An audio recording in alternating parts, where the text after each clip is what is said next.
How to fix an error occurred while trying to retrieve a list of virtual switches. 1. Enable protocol in Hyper-V extensible virtual switch. 2.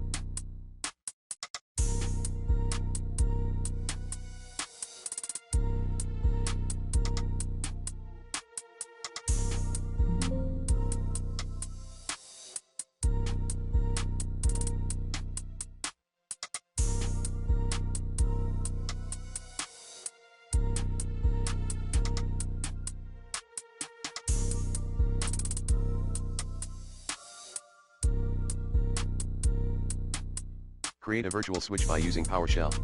To do so, run new beam switch name external switch net adapter name Ethernet allow management OS $true command as admin. 3.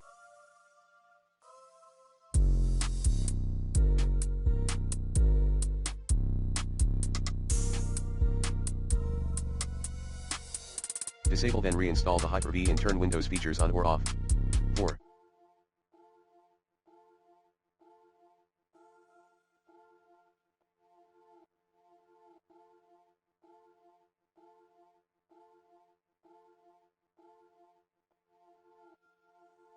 Reinstall network adapter using the recommended Avast driver updater in this video guide.